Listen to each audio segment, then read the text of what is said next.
à tous, bienvenue pour cette nouvelle vidéo. Ici je vais scraper avec vous une page 30-30 en vous expliquant une technique que j'ai apprise au fil de mes, on va dire, au fil de mes découvertes sur Instagram. En fait, pour la petite histoire, bon, je traînais un peu sur Instagram, etc.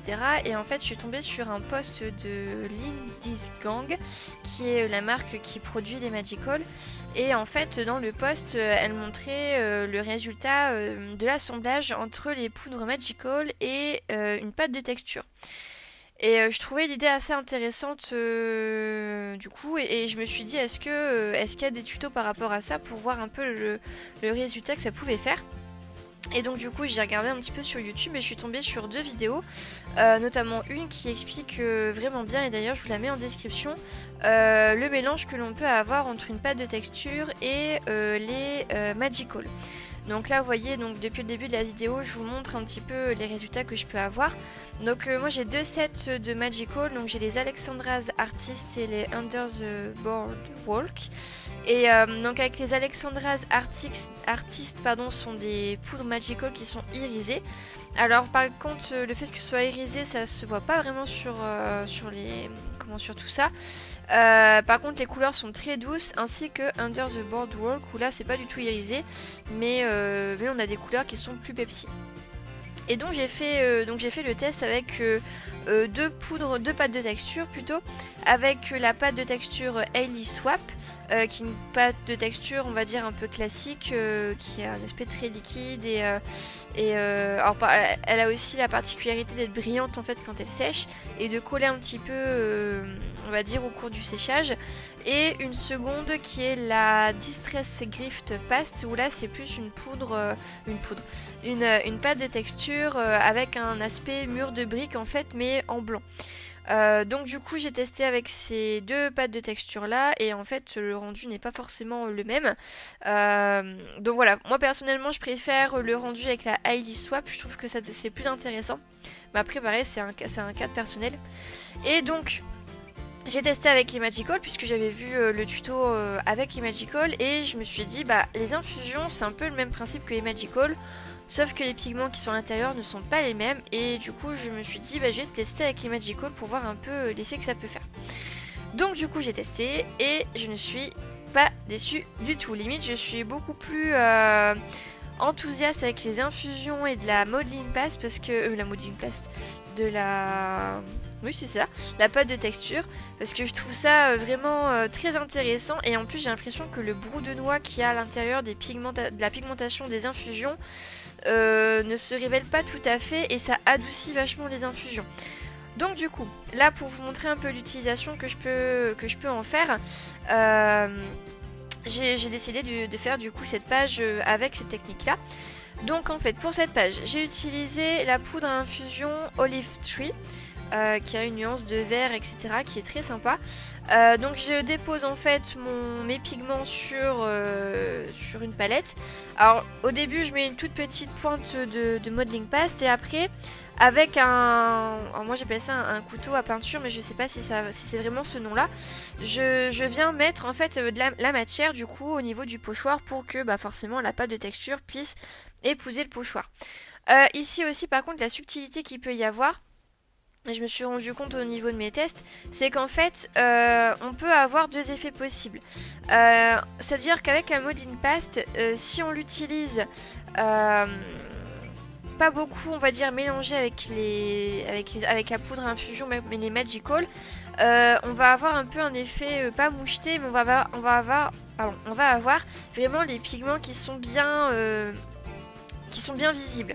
Par contre si je mélange bien la pâte de texture avec les poudres, là par contre effectivement on va plus voir le mélange de tous les pigments ensemble plutôt que chaque pigment décomposé en fait. Je sais pas si mon explication est compréhensible. Si jamais il y a des questions, surtout faut pas hésiter à me les poser en commentaire, ça me ferait hyper plaisir de vous répondre. Et du coup vous puissiez bien comprendre un peu ce que j'explique, parce que des fois c'est vrai que moi quand j'explique, des fois pour moi ça me semble logique, mais c'est vrai que vu d'extérieur des fois c'est pas forcément évident. Donc n'hésitez pas à poser vos questions même sur Instagram etc, il n'y a aucun souci. Alors, le temps que du coup mon petit travail de fond sèche, j'ai voulu faire quelques feuillages et les coloriser. Alors j'ai utilisé un vieux feuillage d'il y a 2 ans de Florilège Design qui s'appelle Feuillage Souple. Il me semble que c'est un des tampons bois qui est sorti avec la collection La Maison de Gênes. Et j'ai fait deux couleurs de ces feuillages. J'en ai fait une un peu ocre jaune et une autre plus vert forcément. Puisqu'en fait dans l'infusion Olive Tree, il y a du vert forcément, mais il y a aussi des pointes d'ocre en fait. Et donc du coup je trouvais ça sympa de redonner cette couleur d'ocre jaune à mes feuillages. Donc pour pouvoir coloriser mes feuillages, j'ai utilisé la palette terrain de chez Prima. Donc en fait j'ai fait 2 mélanges. J'en ai fait, pour l'ocre, j'ai fait un mélange d'ocre on va dire jaune très clair et un autre un peu plus foncé pour pouvoir faire les zones d'ombre. Au niveau des mélanges, j'ai utilisé la couleur 126 Yellow Tree et la couleur 132 Sassafras. Donc j'ai mélangé, on va dire, dans les mêmes quantités. J'ai peut-être mis un petit peu plus de Yellow Tree, donc la couleur 126, pour avoir un aspect vraiment très clair. Et après, pour faire la couleur un peu plus foncée, donc j'ai gardé la couleur Sassafras, donc la couleur 32, avec la couleur 126 Yellow Tree. Et il me semble que j'ai dû mettre une pointe de bleu, donc 127 Blue Shadow, il me semble. Sauf erreur de ma part, ça doit être ça. Mais vraiment quelque chose de très... Ou alors non, je pense pas. Non, c'est plus pour le vert que j'ai utilisé du bleu. Mais en fait, pour faire la couleur d'ocre plus foncée, je crois que j'ai dû mettre un peu plus de sassafras, je pense. Et ensuite, concernant le vert, j'ai fait la même chose. Alors là, par contre, j'ai utilisé un mélange de la couleur 103 Vine Leaf et la couleur 125 Balsam. Je crois que j'ai mis aussi une note de bleu dedans. Ouais, en fait, je sais plus du tout. Du coup, je suis en train de regarder en même temps que vous ce que j'ai fait. Je l'ai fait hier, la page, et j'ai du coup, avec le temps, j'ai un peu oublié les mélanges que j'ai pu faire. J'aurais peut-être dû les noter. Ouais, donc j'ai dû mettre une pointe de bleu, j'ai fait mes petits mélanges, etc. Et voilà, donc en fait j'ai fait 2 bleus, donc j'en ai fait un plus sombre entre eux, donc le Vine Leaf et le Balsam. J'ai dû mettre, je pense, une couleur une note de bleu. Et ensuite pour le vert un peu plus clair, j'ai gardé une grande quantité de Vine Leaf, de Balsam et juste une toute petite pointe de bleu, mais vraiment pas grand chose, pour dire d'avoir un vert un petit peu plus clair. Alors la technique de colorisation reste la même que d'habitude, c'est-à-dire que dans un premier temps, aussi bien pour l'ocre jaune que pour le vert, je fais une première base de mon feuillage avec la couleur la plus claire et au moins 1 à 2 fois diluée, pour dire de mettre une base de couleur. Et ensuite au niveau de la base, au niveau du cœur de la feuille, je viens intensifier la couleur de plus en plus. Donc je mets d'abord la couleur très claire mais pure au centre de la feuille qui est encore humide. Et après au fur et à mesure je viens mettre du coup ma couleur un petit peu plus foncée au cœur de la fleur, ou de la feuille plutôt. Alors par contre là ce que j'utilise c'est un papier Paint On Clairefontaine multitechnique, donc c'est pas un papier aquarelle, il sèche très vite et les démarcations peuvent se faire rapidement. Donc pour éviter qu'il y ait trop de démarcations quand le papier est encore un petit peu humide, en fait avec un pinceau propre je viens estomper entre je viens estomper entre la partie humide et la partie qui est déjà sèche, pour que mes couleurs se fondent un petit peu et donc qu'il n'y ait pas vraiment de démarcation. Donc voilà. Ensuite, qu'est-ce que j'ai fait? Ah oui, sur du papier calque, vous avez dû le voir au début de la vidéo, j'ai embossé le même feuillage à chaud en blanc sur du papier calque comme j'ai l'habitude de faire maintenant. Et aussi, donc c'est toujours le même feuillage, et aussi j'ai rajouté des feuillages blancs. Donc avec, voilà, j'ai pas du tout colorisé. Alors c'est un dies de Florilège Design. C'est un vieux dies qui s'appelle Feuillage des bois. Donc il y a 5 dies de feuillage qui sont proposés. J'ai pris celui où c'était le plus fin.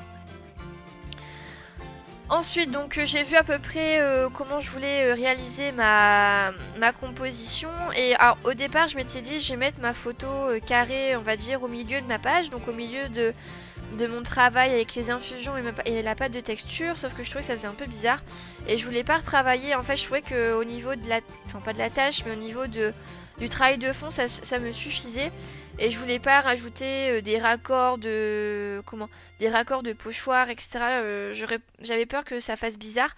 Donc du coup j'ai simplement décalé ma photo sur la gauche pour en fait laisser, pour montrer en fait le travail des infusions avec ma pâte de texture. Et du coup c'est vrai que là on voit bien sur le côté droit en fait du pochoir, on voit bien donc les pigments verts, les pigments ocre, et il y a un petit peu des touches de bleu aussi dedans. Et aussi du coup on voit aussi la pâte de texture qui ne possède pas encore de pigments, donc on la voit encore blanche.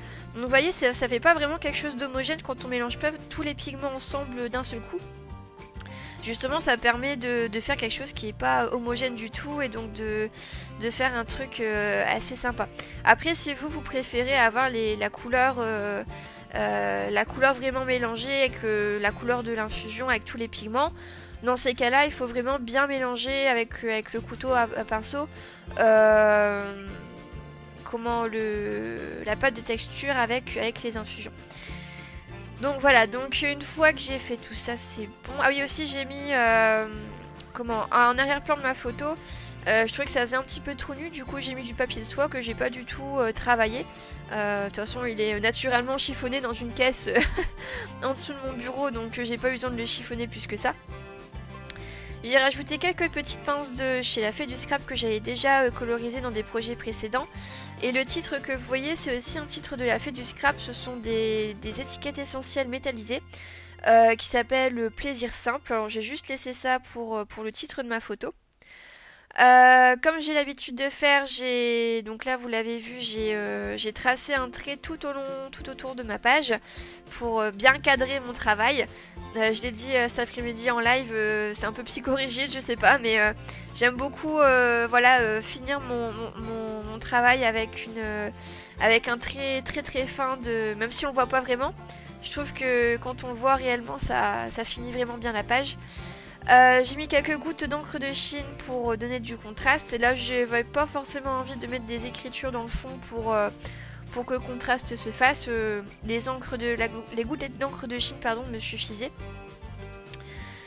Et ensuite, pour dire de continuer de finir ma page, j'ai mis un long texte en bas à droite de ma page, froid, lumineux et clair, qui est issu de la planche de tampon couleur bohème, mon nuancier. Cette phrase, ou même il y a deux phrases, il y a froid, lumineux et clair, et la seconde phrase c'est chaud, sombre et mat, qu'en ce moment j'utilise beaucoup dans les coins en bas à gauche ou à droite de mes pages parce que je trouve que ça finit bien la page également. En fait c'est dans la continuité des petits traits que je peux faire. Et ensuite je voulais pas finir ainsi entre guillemets, j'ai voulu mettre quelques sequins argentés. Donc voilà, je les ai collés un petit peu par-ci, enfin ça et là au niveau de ma page pour qu'il y ait un petit peu de brillance. Donc voilà. Bon là c'est pas très intéressant, je cherche simplement les places de mes petits sequins. C'est pas que ça prend du temps, mais c'est vrai que des fois je me dis ah là ça pourrait être sympa, ah non. Puis au final je reviens en arrière, enfin c'est voilà. C'est tout un travail d'harmonie et de dosage, on va dire ça comme ça. Donc voilà. Et je pense que c'est tout. Ah oui, et par contre je crois que j'ai fait un second trait de crayon, mais je voulais pas montrer. Ouais, j'ai fait un second trait de crayon très proche du premier, tout dans l'encadrement de ma page, parce que je trouvais qu'un seul c'était pas assez, donc du coup j'ai fait comme ça. Donc voilà ma petite page d'un petit peu plus près. Alors les couleurs sont pas sous leur meilleur jour. Je suis désolée, je pense qu'avec les photos ce sera un petit peu mieux. J'espère que cette page vous a plu, que ça vous a donné une petite étincelle d'inspiration. Et aussi que ça vous a donné du coup l'inspiration pour utiliser les infusions autrement qu'avec de l'eau. C'est vrai qu'avec les packs de texture c'est très intéressant. Dans la vidéo que je vous mettrai en description, il y a aussi plein d'autres astuces que vous pouvez faire avec les Magical et donc forcément je pense aussi avec les infusions. Donc je vous laisse regarder un petit peu le tuto de cette dame qui est vachement bien fait. Et voilà, donc je vous laisse avec les photos de la fin. N'hésitez pas à laisser un petit commentaire, ça fait toujours plaisir d'avoir un petit commentaire pour voir un petit peu si le travail plaît ou même s'il y a des questions. Encore une fois, faut vraiment pas hésiter, on va dire que je suis là pour ça. Et voilà, Allez, je vous embrasse bien fort et puis passez un excellent week-end et à bientôt. Au revoir.